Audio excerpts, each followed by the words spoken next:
Hello friends, Simon Miller from WhatCulture here, and if you are a long-time viewer of Ups and Downs, you're like, Simon, why the hell are you sitting down? Get on your feet and start entertaining us. Well, while I would love to start doing that, if you did see Ups and Downs last week, you knew I was sick. Well, it's got 10 times as bad. So I basically haven't slept since we did Rampage Ups and Downs. My word, I think I've coughed up a lung. But as I've told you before, if I am Mr. Ups and Downs, I ain't missing one. So today we're just going to have to do it in this position. It's different. Otherwise though, Happy New Year, welcome to 2023. It's been absolute garbage for me so far. But let's not talk about that because we're not Negative Nancy's, we're Positive Pete's, and let's look at Monday Night Raw, the first one of a brand new year, and give the good bits an up, and the bad bits a down.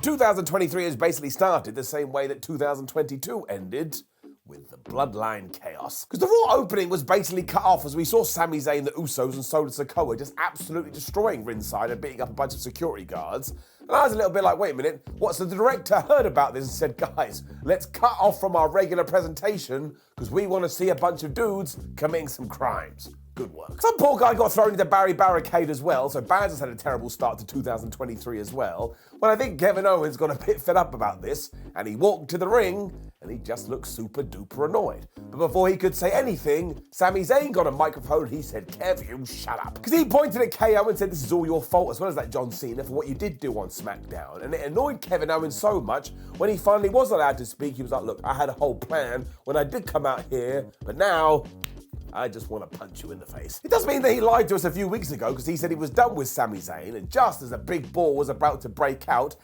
came Adam Pearce with all of his goons, and he was like, look, we're not having any of this. You already ruined the last 12 months, you ain't doing it again. He also told them all to leave the building, which is when Sikoa just beat up a bunch of security guards, and I tell you, this guy is the best. This was really great though, because this is when Kevin Owens did start kicking ass, and the Raw locker room emptied, and we had people like Luke Gallows was out there, we saw the Street Profits, Shelton Benjamin, Cedric Alexander, Elias, Mustafa Ali. So basically, everybody is just pissed off with Roman Reigns, and they don't want to deal with it anymore. Pearce then totally changed his mind and was like, actually, I've had a much better idea, and everybody is going to have to put their boots on later and their working shoes, because you are all going to be in matches. I was a bit like, Pearce, this is why we're having so much madness on Monday Night Raw, you can't make up your mind. However, if this Raw was meant to feel like we were kicking off the year with a bang, bingo, I thought it was tremendous amounts of fun, and you can just see the Bloodline are going to have some big implosion soon, which probably ends with the death of Sami Zayn. That's what makes it so sad. And there was a terrific sign in the crowd too, that not only had a cartoon picture of my Twitter profile when I'm wearing an octopus on my head, but also said, Simon, give yourself an up. So this made me feel all warm and fuzzy in my tum-tum because we ended with 2022 with signs. We started 2003, that wasn't a year, but I'm sticking with it, with more signs, and as ever, thanking you. It also means I give myself an up. I have no idea what that does to the counters, but we will find out. It also means I shall introduce to you today, because you voted for it, the Ups and Downs sign counter. That's right, every time you bring a sign, and every time I see it, not only shall we bring it up on the show, but we're going to document it and see how many we can get in the 12-month period. Now, this is incredibly arrogant, but again, the comments were all for it, so why not rub our egos just a little bit? We then cut to the back after this where Byron Saxton was interviewing Bianca Belair. She was like, listen, I don't like that Alexa Bliss. As far as I'm concerned, our relationship is dead. We then had more yelling as well because we cut to everybody who was mad at the Bloodline. They were still mad. And it basically finished with Adam Pearce saying, right, Elias, you're going to take on Sikoa in a musical street fight, which is a very WWE thing, whereas the rest of you are going to have a 6-man tag. And I thought about it and I thought about it, and I was like, yeah, that sounds pretty good. So both of these were fine. They set up Raw and let you know why you should hang around, which you have to do on Monday nights because it's a damn long television program. Giving it up. We then saw musician Hardy at ringside, and like a Telltale game, you are going to have to store it away and remember it for later because it does tie in when it was indeed time for our Raw Women's Championship match.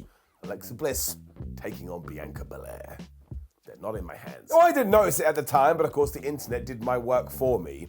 But a large portion of this was based on a fight that happened in the movie Scary Movie 3. regret saying it that way. It sounds like I don't know what I'm talking about. And so many people have got so upset about this. I'm like, no way. This is one of the best things that anybody has done all year.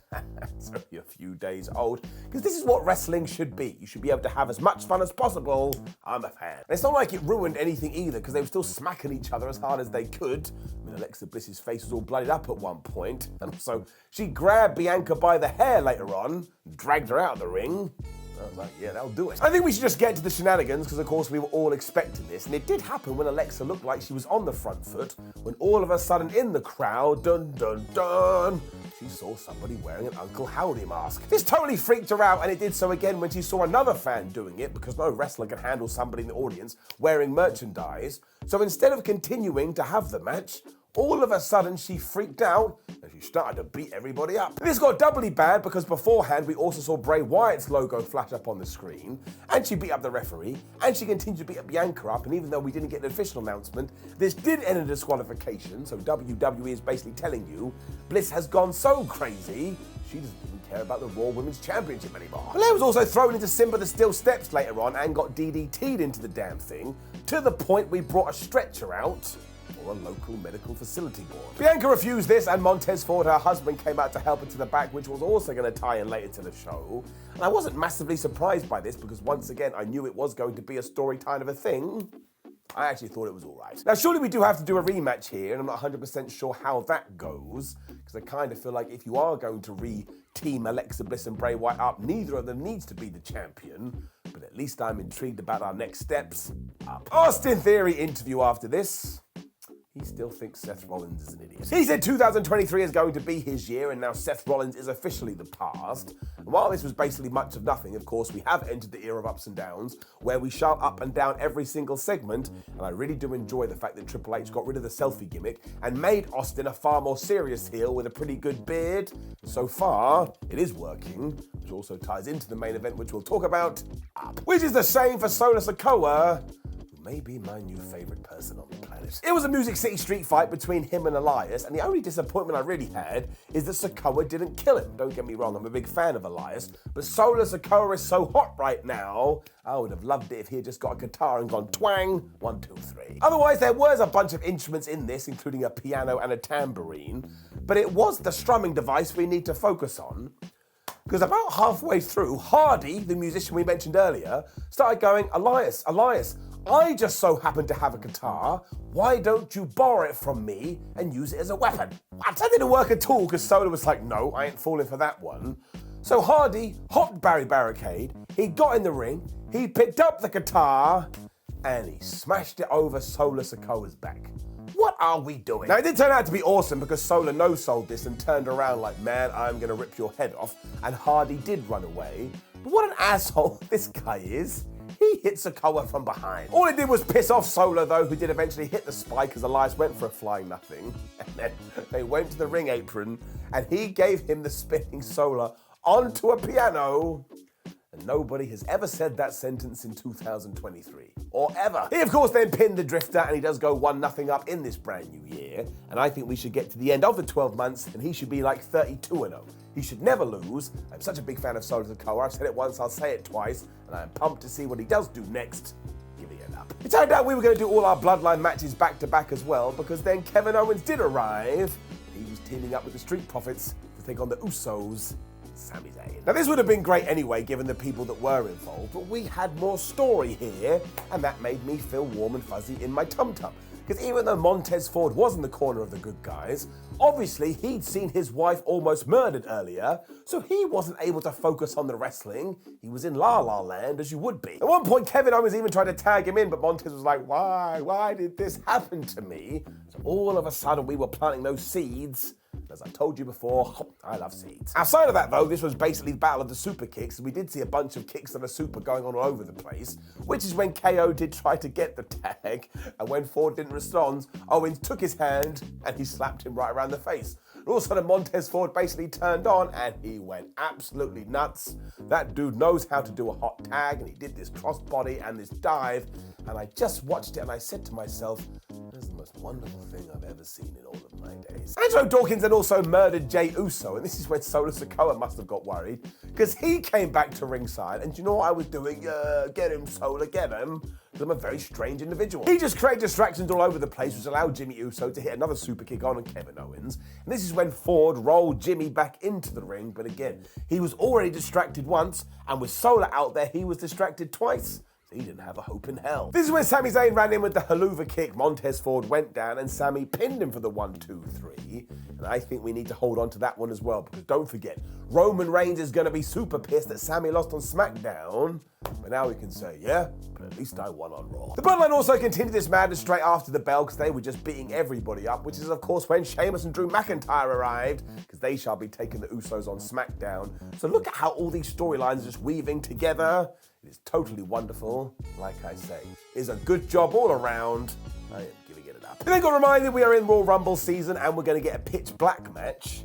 If Vin Diesel isn't in that, I'm going to be disappointed. And we also got it confirmed that yes, AJ Styles very sadly broke his ankle on a recent house show and is going to be out for a few months. So I send all my best wishes to him. And let's hope somehow he is able to return for WrestleMania, because WrestleMania is better with the Phenomenal One. Raw then went super weird after this, because it was Dexter Lumis versus Chad Gable. Where did that come from? The real reason it made me a sad panda is because, like I said, we've only just entered 2023 and Chad Gable keeps losing. This was also just kind of nothing. It was kind of just there hanging out playing Nintendo. I didn't really get it, and neither did the fans. It was super quiet. Otis also tried to help his buddy out at one point, but he ran at Dexter, who just moved out the way, so Otis went into the ring post. And when Lumis and Gable were back in the ring, they both tried to win with the most devastating move in all the sports entertainment, the surprise roll-up. But Dexter's was the best, I suppose. And he got the uno, dos, tres. Now, I like Dexter Lumis. He's different, and you definitely need different. But I don't think anybody actually came out of this with any more momentum. Like I say, it was just there. Like you turned the corner and you saw two people having a chat. You ain't gonna remember that for more than 2 seconds. What are we talking about? Down. And then WWE did the right thing.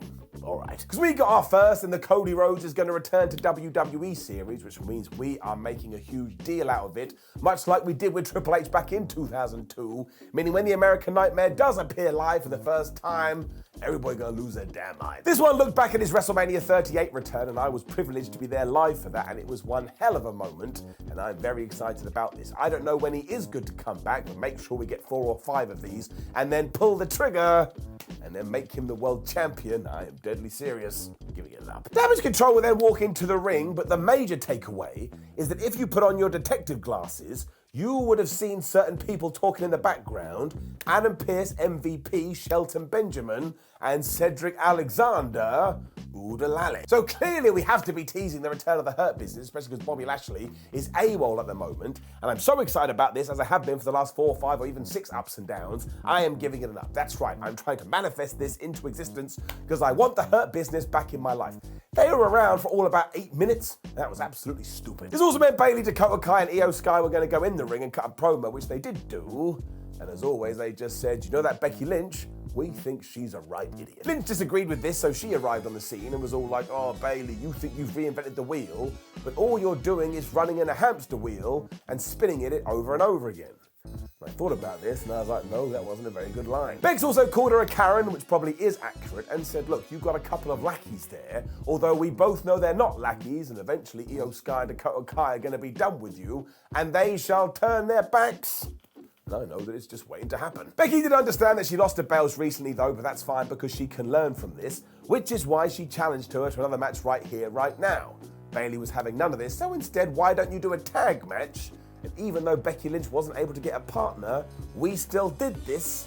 And I was a bit like, well, who signed up on that? It's never a bad thing to do though, because Becky Lynch is meant to be a babyface, so straight away she feels like a badass. And I will say that when it comes to all of this feud, I still don't quite get it.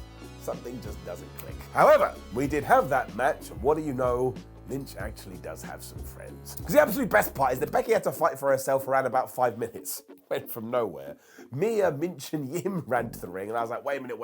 1, is this legal? 2, where the hell have you been, Mia Yim? I mean, were you in the bathroom or something? And I was like, actually, wait, if she was in the bathroom, that's a totally justifiable excuse. when you gotta go, you gotta go. Otherwise, it was Jim who did get beaten up for a while before she made the tag to Becky Lynch, who went after Dakota Kai like she owed her money or something. Like Becky had decided within Dakota Kai's brain was the secret of life, because she was just wailing on her to the point I started to laugh. Sky then broke up a cover after a double suplex, which of course is when Bayley started interfering. She was just putting her pals' feet on the rope. This was so badly done because it was right in front of the referee, but she was like, man, I don't really care. And Lynch must have felt the same, because she then bailed out the ring and she started to beat up Bayley. It didn't work though, because she'd basically been distracted. So even though Mitchin was able to hit the Eat Defeat, she was totally left by herself. She got hit with the Io Sky moonsault, 1, 2, 3.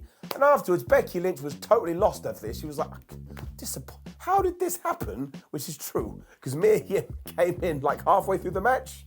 Still lost. We are, of course, meant to take something from this, because ever since Becky Lynch has come back as a good guy, she's gone lost. So it is kind of intriguing, I suppose, although a little bit risky at the same time. However, I like the little wrinkle, giving it up. Seth Rollins then cut a promo where he basically went a lot, because he is going to be the main event later, fighting for the US Championship, when we cut to Byron Saxton, who went up to Alexa Bliss and said, "Why did you lose control earlier?"